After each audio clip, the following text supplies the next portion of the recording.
आज की रात मजा हुस्न का आँखों से लीजिए, वक्त बर्बाद न बिन बात की बातों में कीजिए, वक्त बर्बाद न बिन बात की। Assalamualaikum warahmatullahi wabarakatuh. Waalaikumsalam warahmatullahi wabarakatuh.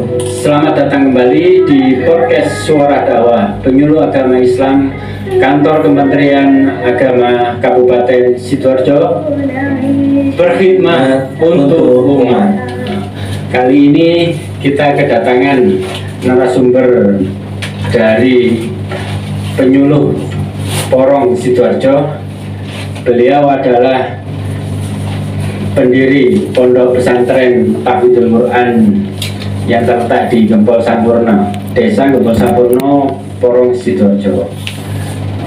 Kali ini kita akan membahas tentang problematika anak-anak zaman sekarang, terutama siswa sekolah menengah ke atas, sekolah menengah pertama sampai sekolah menengah atas. Itu banyak sekali ditemukan kurangnya kemampuan untuk membaca Quran. Nah, ini akan kita bicarakan solusinya gimana kepada Ustadz Muhibbuddin hari ini. Selamat pagi Ustadz Muhibbuddin. Selamat pagi. Ya. Bagaimana Ustadz Muhibbuddin pendapatnya tentang fenomena hari ini yang banyak sekali siswa yang kesulitan untuk sekedar baca tulis Quran saja, mulai SMP sampai SMA. Ini masalah apa ini dengan lingkungan kita ini? Tolong bisa dijelaskan mungkin. Ya, bismillahirrahmanirrahim. Alhamdulillahirabbil alamin. Terima kasih atas waktu yang telah diberikan pada kami berkaitan dengan tantangan dan fenomena dan problematika pendidikan Al-Quran dalam kurung membaca dan menghafal Al-Quran terjemah bagi anak-anak generasi muslim, terutama usia SMP, Sanawiyah, SMA, Aliyah, SMK. Maka ternyata oleh anak usia SMP sudah banyak yang tidak mau mengaji Al-Quran.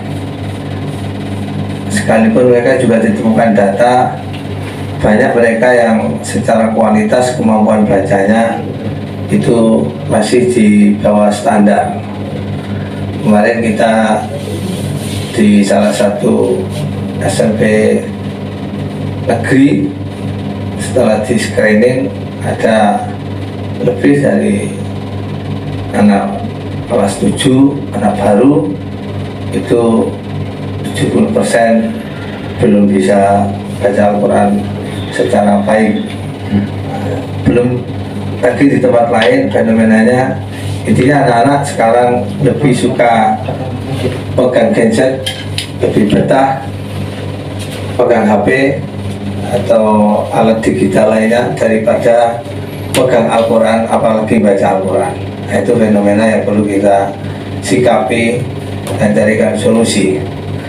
Di antara solusi yang kemarin sudah pernah dimunculkan di sekolah-sekolah formal, terutama negeri, itu mau diselenggarakan atau juga ada yang sudah menyelenggarakan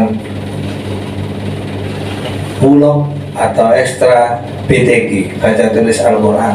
Nah, ini juga termasuk bagian tupoksi dari penyuluh adalah pemberantasan buta huruf baca tulis Al-Quran.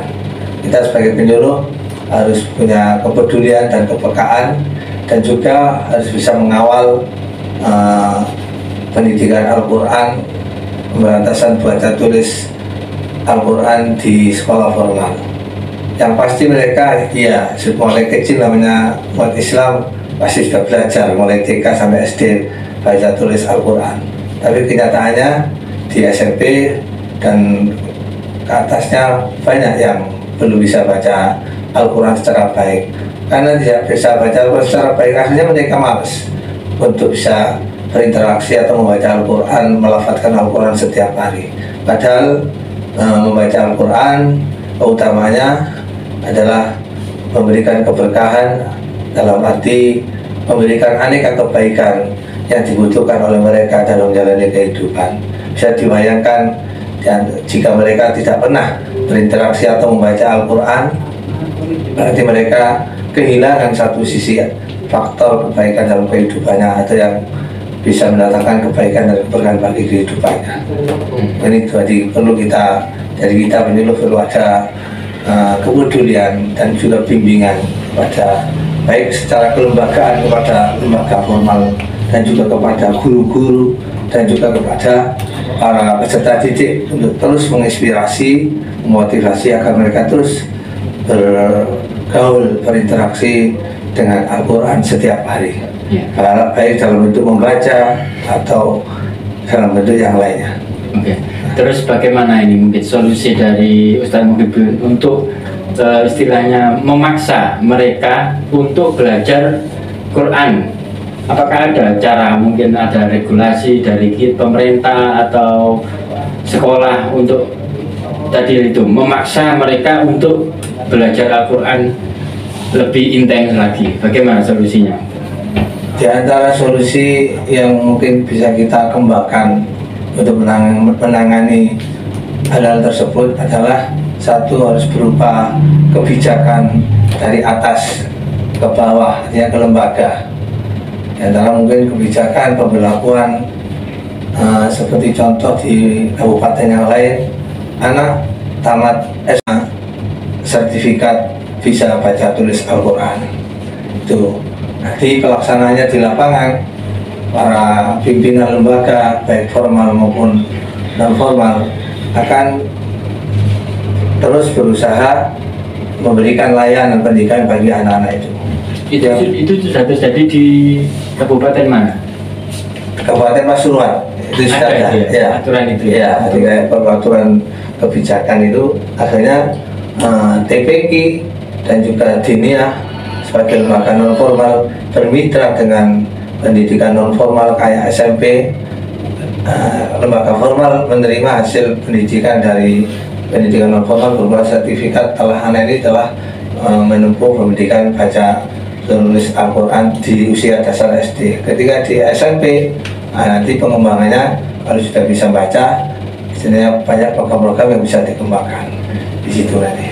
Apa memang di Sidoarjo ini tidak ada kebijakan seperti di Pasuruan ini? Sampai hari ini belum ada bersifat kebijakan, umpamanya anak SD harus bisa baca tulis Al-Quran berupa sertifikat sebagai syarat untuk ke SMP, atau sebaliknya SMP harus sudah bisa baca Al-Quran pada level berapa, harus punya hafalan surat-surat penting pada level berapa untuk bisa ke SMP. Itu bagi umat Islam, bagi peserta didik yang beragama Islam. Itu belum ada sampai hari ini. Yang ada hanya reward motivasi bagi anak, kayak beasiswa penghafalan Al-Quran. Tapi itu belum, sampai hari ini ternyata belum bisa memotivasi anak-anak, meningkatkan kemauan dan kesempatan anak untuk bisa membaca Al-Quran lebih baik. Menarik nih, mungkin ada kapan hari itu ada wacana untuk full day school, diadakan full day school. Apa ini bisa membantu untuk pencanangan program baca tulis Quran ini di dalam full day school itu? Mungkin bisa di... Iya, kemarin sempat lumayan ramai berkaitan dengan kebijakan full day school bagi SMP, lembaga satuan pendidikan SMP di lingkungan Dignas. Sebenarnya kalau kebijakan itu pasti ada faktor-faktor yang memunculkan untuk menjadi usulan sebuah kebijakan. Kemarin kami himpun data dari pengusul kebijakan full day school. Itu sebenarnya kalau di lapangan sederhana dari sisi pelaksanaan. Jadi ketika full day school itu diberlakukan, ada setelah ditemukan ada usulan full day school, di antara mereka yang muncul itu adalah karena satu, yaitu tadi banyak anak-anak SMP atau tamatan dari SD yang belum bisa baca Al-Quran secara baik. Akhirnya para kepala sekolah, para guru di lingkungan SMP prihatin. Tapi karena pembelajaran Al-Quran itu bukan bagian dari pembelajaran akademik di SMP, maka mereka juga kesulitan kalau umumnya dimasukkan di sekolah jam 7 sampai jam 11 atau jam 1 lah. Akhirnya mereka, kalau ada full day school, ada kesempatan waktu yang lebih luas untuk umumnya diisi 3 hari atau 4 hari sampai asar, mulai setelah jam 2 sampai asar untuk pembelajaran Al-Quran secara intensif yang lebih baik lagi. Dan setelah itu sholat asar baru mereka pulang. Sebenarnya bagus itu, artinya ada program mereka mengatakan peningkatan keimanan dan ketakwaan untuk siswa yang sangat minim sekali didapatkan ketika untuk jam-jam formal itu. Itu fakta di lapangan. Sebenarnya usulannya ada yang faktor itu menjadi pengusul full day school itu. Terlepas ada kelebihan, kekurangan dan yang mempengaruhi dari beberapa lembaga non formal yang mengkhawatirkan anak-anak tidak mau atau mengancam tidak mau ke PPG atau diniyah. Oh ya, terus kalau misal itu full day school mungkin sudah mulai akan banyak dicanangkan di sekolah-sekolah ya. Itu nasib TPG atau Madin itu gimana nanti?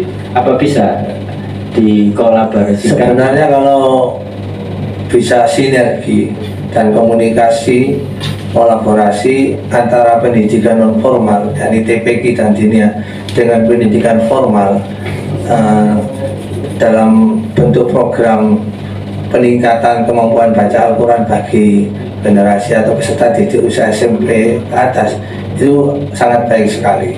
Artinya nanti semuanya akan tersinergi dan bisa saling menguatkan untuk menghadapi problematika tadi, minimal peningkatan keimanan dan ketakwaan terutama dalam baca tulis Al-Quran itu tadi.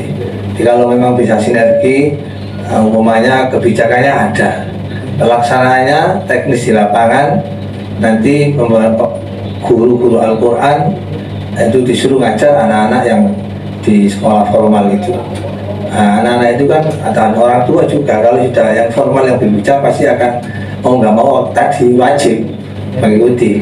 Tapi kalau di pendidikan non formal cenderung bagi yang mau saja. Nah itu makanya. Jadi insya Allah kalau bisa komunikasi bermusyawarah dengan baik, program itu dilaksanakan akan tercipta pasti nanti anak-anak yang lebih meningkat kemampuan baca tulis Al-Qurannya dan juga mungkin secara karakter Quraninya akan muncul di anak-anak itu. Berarti ini harus duduk bareng ini ya antara TPG Madin dengan proyek formal seperti Diknas gitu harus dibicarakan lagi. Iya, dia harus istilahnya intinya gini, konsep full day school yang di situ ada unsur perhatian atau peningkatan pendidikan Al-Quran baik dalam bentuk membaca Al-Quran maupun menghafal Al-Quran. Eman-eman karena memang tantangan anak-anak sekarang itu luar biasa dengan HP itu. Konsep full day school yang di situ ada unsur perhatian atau peningkatan pendidikan Al-Quran baik dalam bentuk membaca Al-Quran maupun menghafal Al-Quran. Eman-eman karena memang tantangan anak-anak sekarang itu luar biasa dengan HP itu atau alat digital lainnya. Nah, itu mereka kalau tidak ada klaimnya, tidak ada hal yang paling tidak nyelimurno dengan ngaji, membaca dan menghafal atau juga menerjemah pembelajaran Al-Quran diniyah yang lain seperti akhlak, fikih, tauhid itu bisa dikomunikasikan. Artinya pembelajaran diniyah dan TPG itu bisa didukung secara kebijakan oleh sekolah formal, sekalipun sekolah formal tidak melaksanakan di kelembagaan formal itu sendiri bisa kalau itu. Yang penting tujuannya kan sama, ya peningkatan keimanan ketakwaan anak-anak sehingga muncul karakter-karakter yang mulia, karakter-karakter yang terpuji, dan juga anak-anak tidak full apian atau lebih. Dengan Budi School ini setidak-tidaknya mereka terjaga sholatnya ya, mulai zuhur, sholat bahkan sampai asar ya. Asar kan juga tanggung jawab lembaga formalnya. Iya, jadi sampai asar masih terpantau jam sholat. Ya, terjamin. Dan juga bagi orang tua akan tenang, saya kira kalau daripada pulang jam 2 terus anak-anak gak jelas siapa yang tanggung jawab, akhirnya ya yang lebih ramai, lebih betah di warkop-warkop yang ada wifi-nya. Nah, itu yang fenomena-fenomena yang perlu kita perhatikan dan kita sikapi dengan hal-hal yang lebih baik dan lebih positif, baik untuk kita secara lingkungan maupun untuk anak-anak SDM anak-anak itu sendiri.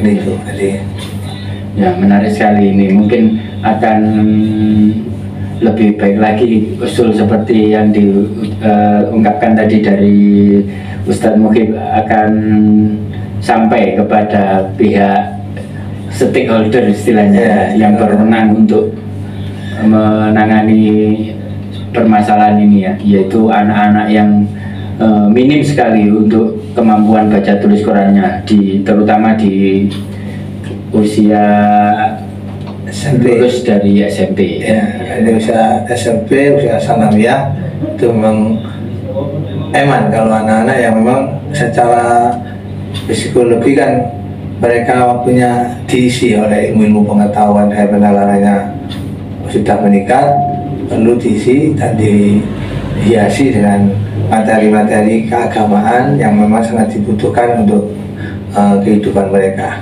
Jadi harus disiapkan regulasi ini ya, untuk ya istilah saya tadi memaksa mereka untuk terus belajar Quran. Ya, berinteraksi dengan Al-Quran itu baik lewat pendidikan formal maupun pendidikan non formal. Itu mungkin itu.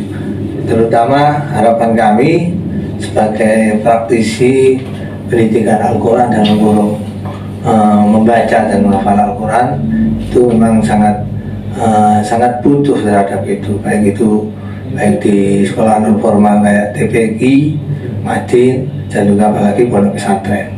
Nah, itu perlu sekali mendekatkan anak-anak dan terus mendekatkan anak-anak dengan Al-Quran. Karena Al-Quran itu bisa menjadi petunjuk hidup bagi mereka dan juga terus memotivasi dan membimbing mereka dan juga kita semuanya agar bisa mendapatkan kehidupan yang baik di dunia maupun di akhirat dan juga bermanfaat pada yang lain dan sekitarnya itu. Ya. Terima kasih Ustadz Muhib atas penyampaiannya tadi.